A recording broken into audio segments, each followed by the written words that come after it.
오는 2023년이면 여수항이 개항 100주년을 맞습니다. 여수시가 지역민과 함께 새로운 여수항의 비전을 제시하는 다양한 기념 사업을 준비하고 있습니다. 여수와 순천, 광양에 적용되고 있는 부동산 규제가 당분간 계속될 것으로 보입니다. 해당 지역의 주택가격 상승세가 이어지고 있기 때문인데 일부 아파트는 미분양 사태도 빚어지고 있어 규제가 해제될 가능성도 남아 있습니다.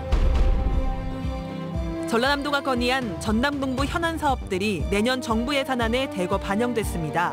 반영된 사업은 광양만권 산단 대개조 사업과 순천 화포해역 갯벌 복원 사업 등입니다.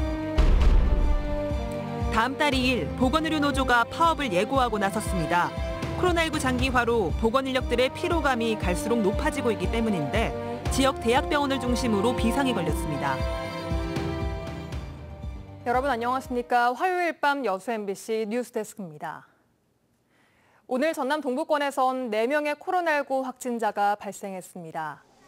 전라남도는 오늘 오후 5시 30분 기준 순천에서 4명의 확진자가 발생했다고 밝혔습니다. 이 중 2명은 자가격리 도중 확진됐으며 1명은 지인을 통해서 감염됐고 나머지 1명에 대해서는 정확한 감염 경로를 조사하고 있습니다. 광양시의 2차 긴급 재난생활비 지급률이 90%를 넘어섰습니다.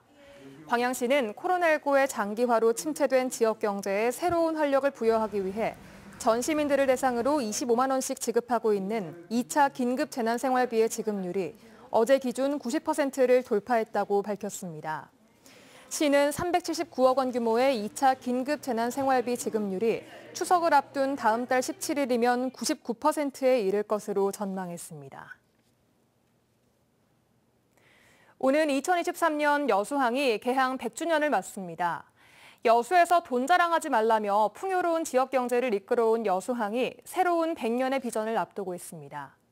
여수시는 유관기관과 시민들의 적극적인 참여 속에 개항 100주년 기념 사업을 준비하고 있습니다. 최우식 기자가 보도합니다. 1923년 4월 1일 세관 지정항으로 개항한 여수항. 일제강점기와 광복 이후 근해항로 개척과 어항단지 구축, 산업화 지원 등의 역할에서 2012년 엑스포 이후 사실상 화물 기능은 광양항으로 이전되고 여객과 관광 기능으로 특화됐습니다. 해양수산부도 여수항을 남해안 해양복합관광 거점항으로 육성하는 계획을 추진하고 있습니다. 여수시도 이 같은 여수항의 미래 비전을 실현하기 위해 오는 2023년 개항 100주년 기념 사업을 준비하고 있습니다. 올해 초 백인 시민추진위원회와 시청 내 실무추진팀을 구성했고 의원 발의로 관련 조례를 제정한 데 이어 기념사업 실행계획 수립 용역도 발주했습니다. 최근에는 전 시민을 대상으로 사진이나 문서, 물품 등 개항 100주년 관련 자료 수집 운동을 시작했습니다. 우선 현재 하고 있는 그 용역에서 저희 그 단기, 중장기 여수항 발전 과제들을 도출해서 앞으로 해양수산부 그리고 여수광양항만공사와 그 협의해서 그 국가 계획에 반영될 수 있도록 그렇게 건의해갈 계획입니다. 여수시는 100년사 발간과 100주년 기념식 개최, 향후 발전 계획 수립 등 여수항의 과거와 현재, 미래를 아우르는 기념 사업을 구상하고 있습니다. 또 지역의 역사와 문화가 깃든 전통성과 고유성에 항구의 본질적 기능과 해양 내적 관광 산업을 결합하고 최근에 부각되고 있는 기후변화 대응이라는 국내외 시범항구로서의 비전도 제시한다는 계획입니다. 특히 이 과정에는 시민들의 적극적인 참여와 관심이 무엇보다 강조되고 있습니다. 개항 100주년 사업들은 결국 우리 시민들이 주체가 돼서 그리고 관계기관들, 해수부라든가 항만청이라든가 광양 항만청이라든가 여러 가지 그 관계 유관 기관들이 같이 협력해서 전개해야 될 그런 과제가 아닌가 이렇게 생각을 합니다. 여수개항 100주년 기념 사업은 지난 100년과 100년 후를 이어주는 여수와 남해안의 새로운 청사진이 될 전망입니다. MBC 뉴스 최우식입니다. 여수시가 도시민들의 해상교통 이용 편의 증진을 위해 다음 달부터 여객선 승선 절차 간소화 서비스를 시행합니다. 여수시는 한국해운조합이 구축한 시스템을 기반으로 도서민들이 사진 정보를 사전 등록하면 신분증 제시 없이 여객선 표 발권과 승선이 가능하도록 했으며 다음 달 중순부터 본격 시행하기로 하고 도시민 정보 입력을 시작했다고 밝혔습니다. 여수시는 또 이번 달부터 생활항로 구간인 신기, 여천, 거문도, 초도 등 106개 구간에 천원 요금제를 도입했으며 전 구간 천원 요금제가 시행될 수 있도록 전남도에 적극 건의하고 있습니다. 전라남도가 건의한 도내 현안 사업들이 내년 정부 예산안에 다수 반영됐습니다. 전라남도에 따르면 2022년 정부 예산안에 도내 28개 사업 8,640억 원이 반영됐으며 광주 송정에서 순천 간 경전선 전철 사업과 호남 고속철도 2단계 사업 등이 포함됐습니다. 또 광양만권 산단 대개조 사업과 수소 추진 레저 어선 개발 사업, 순천 화포해역 갯벌 복원 사업 등 전남 동부권의 주요 현안 사업도 이번에 반영됐습니다. 전라남도는 광양항 자동화 컨보드와 여수 남해간 해저터널 건설 사업비 역시 국회 심의 단계에서 반영될 수 있도록 노력하고 있다고 밝혔습니다. 정부가 여수와 순천, 광양 지역에 적용되고 있는 부동산 규제를 당분간 계속 유지하기로 했습니다. 하지만 일부 지역은 미분양 사태가 잇따르고 있어 신규 분양시장 분위기에 따라 상황이 달라질 수 있다는 전망도 나오고 있습니다. 문형철 기자입니다. 여수와 순천, 광양 3개시가 적어도 올 연말까지 조정 대상 지역을 유지하게 됐습니다.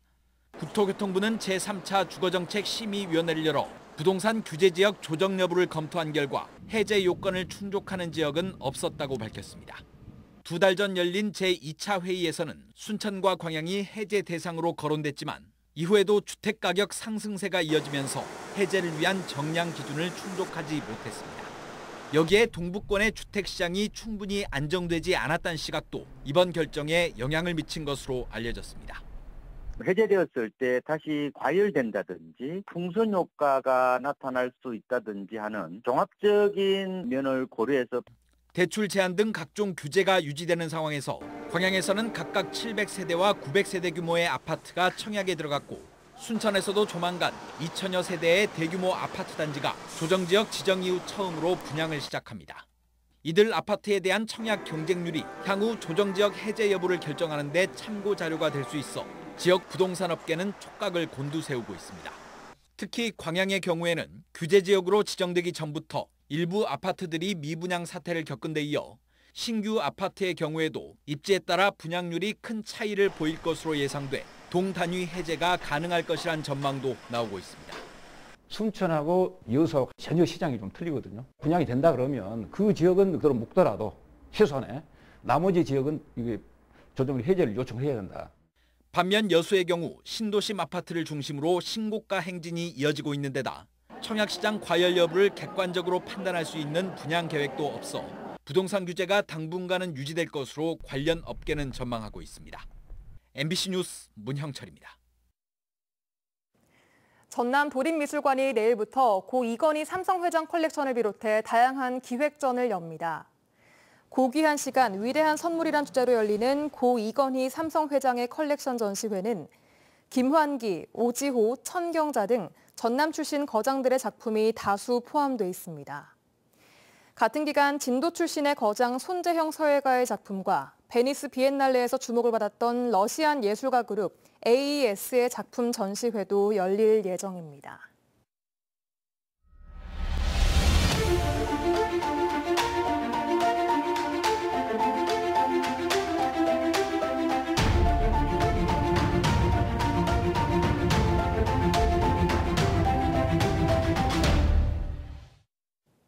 코로나19 장기화로 보건의료 인력의 피로감이 갈수록 높아지고 있습니다.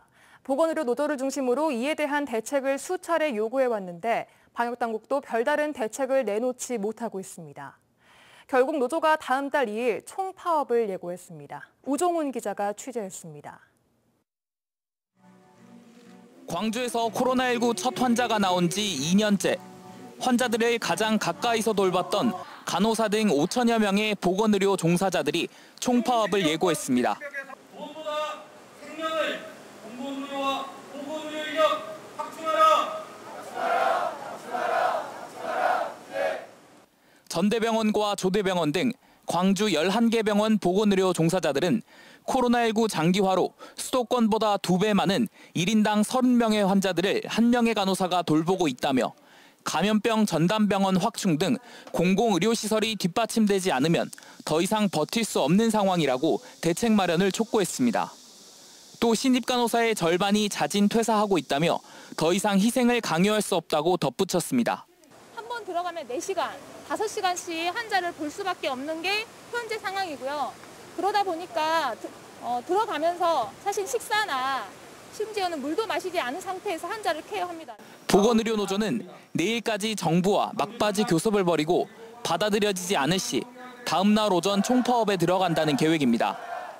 광주시 방역당국은 의료 공백 최소화를 위해 대책 마련에 들어갔습니다. 의료기관의 파업을 염두에 두고 비상대책 상황실을 운영하는 한편 감염병 전담병원에는 자체적으로 대체근무자를 마련하도록 하거나 군 인력 투입을 요청했습니다. 필수 의료 유지 업무 관리를 위해 의료기관과 사전 소통을 통해서 시민들께서 진료 및 치료에 불편을 느끼지 않도록 노력하겠습니다. 총파업을 자제해달라는 정부와 정부의 소극적 태도가 아쉽다는 노동계 입장이 맞부딪히는 가운데 의료 공백을 최소화하기 위한 양측의 합의가 이루어질 수 있을지 주목됩니다. MBC 뉴스 우정훈입니다. 모레까지 전남 동부 지역에는 천둥, 번개를 동반한 많은 비가 내리겠습니다. 기상청은 모레까지 비 소식이 예고된 가운데 내일은 곳에 따라 시간당 30mm 이상의 강한 비가 내릴 가능성이 있다고 예보했습니다. 기상청은 운전 시 앞차와의 거리를 유지하는 등 갑작스런 폭우로 인한 차량 추돌 사고에 각별히 주의해달라고 당부했습니다. 광양시 CCTV 통합관제센터가 경찰과 공조해 차량 처리를 시도한 남성을 검거하는 데 중요한 역할을 했습니다. 광양시 CCTV 통합관제센터는 관제요원 A씨는 지난 28일 새벽 1시 55분쯤 중마동 모 아파트 앞 주차장에서 차량 처리범을 포착하고 경찰과 공조를 통한 신속 대응으로 절도범을 검거하는 데 기여했습니다. 시는 올해 관제 효율 극대화를 위해 CCTV 640대의 선별 관제 시스템을 도입해 관제 사각지대를 최소화함으로써 범죄 안전사고로부터 시민 안전지킴이 역할을 하고 있습니다. 여수시가 최근 공포된 농지법에 따라 오는 11월까지 농지 이용 실태 조사에 나섭니다. 이번에 개정 공포된 농지법은 농업진흥지역 내 주말 체험 영농 목적의 농지 취득 제한과 신속한 강제 처분을 위해 1년의 농지 처분 의무 기간 없이 농지 처분 명령을 즉시 부과하고 농지 처분 명령 불이행 시 이행 강제금을 25%로 상향 조정하는 등의 내용을 담고 있습니다. 여수시는 최근 10년 이내 관외 거주자가 취득한 농지와 농업법인이 소유한 농지 등 13,000여 건을 대상으로 시청 공무원과 전담 조사원이 현장 확인 등을 거쳐 중점적으로 조사할 계획입니다.